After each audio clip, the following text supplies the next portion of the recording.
Bonjour à tous, bonjour Philippe. Bonjour. Merci d'être nombreux encore pour ce nouveau webinaire. L'idée, ça va être de refaire un peu le point sur ce qu'on s'est dit au mois de juin et puis essayer de décrypter un peu la situation à aujourd'hui. C'est vrai on avait évoqué ensemble que aux États-Unis, il y avait une inflation qui restait persistante et on va le voir, hein, c'est encore le cas aujourd'hui.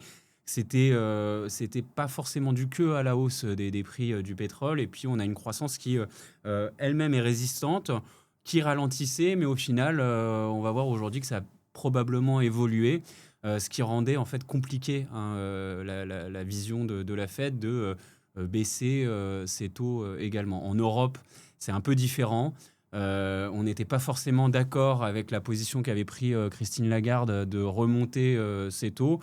Ils sont dans un jeu où effectivement il ne faut pas non plus handicaper la croissance qui est quasi inexistante aujourd'hui. Donc le fait qu'il y ait 3 hausses successives de taux nous paraissait un peu excessif et c'est toujours, je pense, le cas aujourd'hui. En revanche, c'est vrai que pour les investisseurs, hein, c'est ce qu'on évoquait, sur le marché obligataire, le niveau de rémunération du portage sur une durée moyenne aux alentours de 5 ans, ça protège justement contre d'éventuelles hausses de taux qu'on pourrait connaître si c'était le cas. Voilà, je vous laisse la parole, Philippe. Très bien. Donc, effectivement, la BCE a, comme c'était attendu, remonté début juin ses taux directeurs de 0,25 points de base, donc 25 points de base. Et la Fed, au mois de juin, a laissé ses taux inchangés.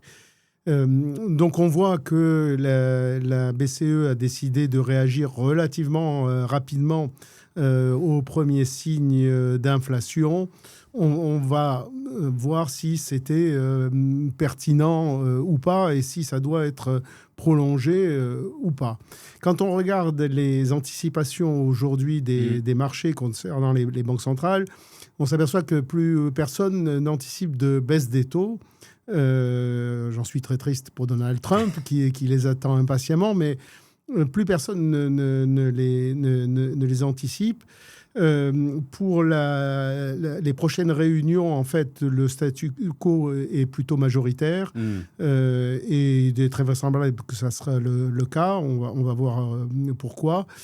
Le marché continue d'attendre des hausses de la part de la BCE au cours du second semestre et une hausse aussi peut-être commence à poindre pour la Fed, en particulier du fait des déclarations qui ont été faites récemment par Kevin Warsh, disant que la Fed serait très attentive à lutter contre l'inflation si les chiffres devaient déraper. Quand on regarde ces chiffres d'inflation, on voit que les derniers chiffres qui ont été publiés au mois de juillet pour la zone euro, enfin le 1er juillet, montrent un fléchissement de l'inflation assez net qui aujourd'hui atteint 2,8% sur l'inflation globale et 2,4% sur l'inflation hors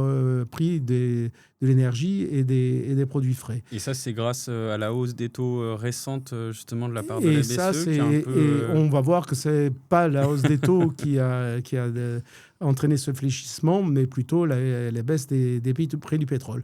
Aux États-Unis, on n'a pas encore les derniers chiffres.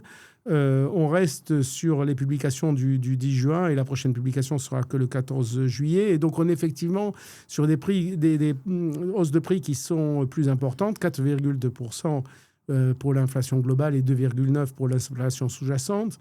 Pour autant, on peut penser que les chiffres qui vont être publiés le 14 juillet montreront comme en Europe un infléchissement de l'inflation lié en particulier à la baisse des prix de l'énergie. Quand on regarde ce qui s'est produit dans la période récente sur le gaz et sur le pétrole, on voit que la BEPS est très sensible. Beaucoup de gens pensaient que, y compris avec l'ouverture du détroit d'Ormuz, les prix du pétrole mettraient beaucoup de temps à baisser. Ça n'a pas été le cas. Ils ont baissé très, très rapidement pour se retrouver aujourd'hui quasiment au niveau où on était fin février, donc avant la crise en Iran. Ceci reflète ce que l'on avait déjà dit dans les précédents webinaires, c'est-à-dire le fait qu'on constate que le commerce international s'adapte de plus en plus rapidement aux situations nouvelles, aux situations de crise, aux situations de guerre, de sanctions, etc., se réoriente très, très rapidement. Et donc,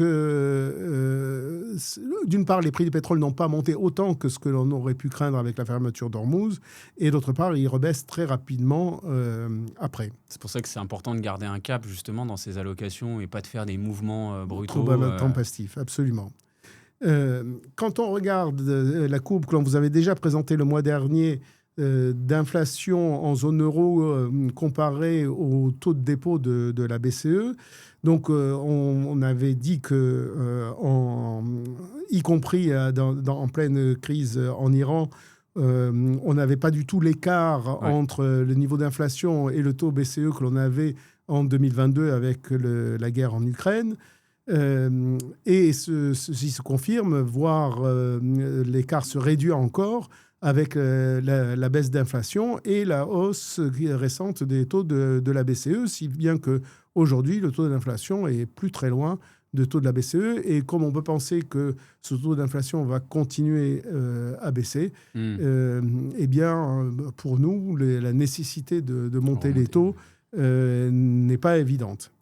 D'autant qu'il n'y a pas de tension sur le marché du travail, ni aux États-Unis, ni en Europe. Aux États-Unis, on a eu en début d'après-midi les chiffres de l'emploi qui sont sortis et qui montrent qu'il n'y a pas de tension particulière.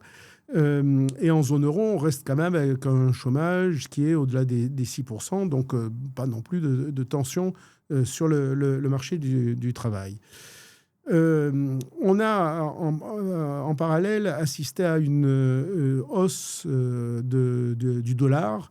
Le dollar qui avait été malmené dans les périodes précédentes et qui a retrouvé un peu de couleur ces derniers mois, continue avec un niveau de 1,14 contre euro aujourd'hui. Cela fait que les prix du baril pour les Européens baissent moins vite que pour les Américains, mais enfin, tout de même, ils baissent beaucoup.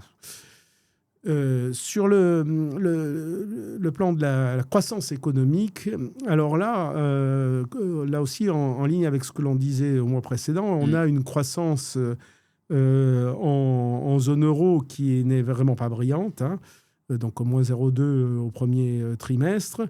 Et la croissance aux États-Unis, même si elle a été révisée en hausse pour le premier trimestre, on est à 2% en rythme annuel, donc ça ne se compare pas au moins 0,2 directement, puisque c'est un rythme annuel et pas trimestriel. Mais enfin, donc 2% en rythme annuel, c'est certes de la croissance que l'on aimerait bien avoir en zone euro, mais ça n'est pas non plus une accélération franche de la croissance.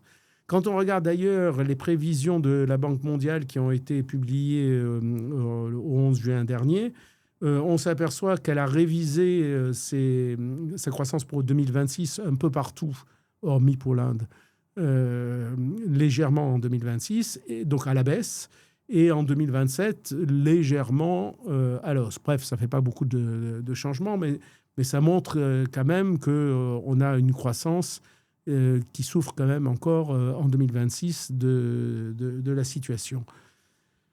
Quand on regarde les PMI, qui sont des indices avancés donc de cette croissance, on voit que les PMI en zone euro ont remonté, qu'on est bien au-dessus du niveau de mai, mais on reste tout de même au-dessous des 50 qui est la frontière entre croissance et la récession. Donc, ça va mieux, mais ça n'est quand même pas formidable. Et aux États-Unis, là aussi, il y a un peu de mieux sur les PMI, mais on est à 52, donc pas non plus à des niveaux extraordinaires. Donc la croissance, il n'y a pas d'accélération de la croissance, ni aux États-Unis, et encore moins en Europe actuellement. Du coup, lorsqu'on regarde l'impact de tout cela sur les taux longs, et vous avez sur ce graphique les taux souverains français, allemands et américains, on voit que finalement, les taux évoluent dans une fourchette relativement étroite depuis déjà pas mal de temps. Depuis la remontée brutale des taux. Depuis la remontée brutale des taux. Et il y a une volatilité quotidienne qui est assez importante, mais face à cette volatilité quotidienne qui est à la hausse, puis à la baisse, puis à la hausse, puis à la baisse des taux, finalement, on a des niveaux de taux qui sont relativement stables, que ce soit en Europe ou aux États-Unis. Sur les marges de crédit donc, en zone euro, donc la différence entre les emprunts des entreprises et les emprunts d'État, on voit que ces spreads de crédit continuent à se rétrécir. Et ça relève de la confiance qui est accordée par les investisseurs plus aux entreprises qu'aux États, ce qui peut se comprendre compte tenu du niveau d'endettement des États et du niveau des déficits publics. Aux États-Unis, d'ailleurs, on a le même phénomène avec une baisse continue de ces spreads de crédit. Les courbes de taux, elles, alors on a représenté ici en rouge la courbe des taux telle qu'elle est aujourd'hui, en jaune telle qu'elle était en fin décembre de l'année dernière, et en bleu la courbe des taux telle qu'elle était juste avant la guerre en Iran. Et on voit qu'on se situe aujourd'hui quasiment au même niveau de taux qu'à fin décembre de 2025. Il y a un léger aplatissement de la courbe des taux en France et en Allemagne d'ailleurs, lié à la hausse des taux de la BCE. Donc les taux courts ont monté un peu plus pendant que les taux longs, eux, n'ont pas bougé, voire ont baissé. Et là, ça reflète ce que l'on disait là aussi le mois dernier, le fait que les hausses de taux de la part de la Banque centrale peuvent conduire de manière un peu paradoxale à des baisses de taux longs. Parce que les investisseurs considèrent qu'il y a encore moins de risques inflationnistes sur le long terme. Aux États-Unis, on a le même phénomène avec la disparition de l'anticipation de baisse des taux courts que l'on voit ici. On voit bien que sur les taux courts, la courbe se situe beaucoup plus haut que ce qu'elle était en décembre ou en fin février. On voit aussi que la courbe des taux américaine est plus plate que les courbes des taux européennes. Ça s'explique en partie par le fait que les États-Unis, l'État américain, empruntent beaucoup sur le court terme. Vous avez une comparaison sur ce graphique entre l'échéancier de la dette américaine et l'échéancier de la dette française. Et vous voyez que sur le moins d'un an, la dette française, le moins d'un an ne représente que 13% pour la dette française et 33% pour la dette américaine. Et en sens inverse, sur le plus de 5 ans, le plus de 5 ans représente 52% de la dette française et que seulement 32% de la dette américaine. Donc on voit que les États-Unis empruntent beaucoup plus sur le court terme, ce qui est beaucoup moins sur le long terme, ce qui entraîne assez naturellement une courbe un peu plus plate. Donc, compte tenu de tous ces éléments, on l'a vu, l'impact de la hausse des taux de la BCE n'a pas entraîné de hausse des taux longs, voire éventuellement au contraire. Et donc, nous considérons qu'il convient de toujours privilégier plutôt les maturités longues plutôt que les maturités courtes en zone euro, compte tenu de la pente de la courbe qui offre un supplément de rendement assez substantiel sur le long terme par rapport au court terme, c'est quasiment du simple au double. Quand vous parlez de maturité longue, c'est à peu près combien Donc, d'années? c'est du 7-10 ans, 7-10 ans, d'accord. plutôt que des maturités courtes.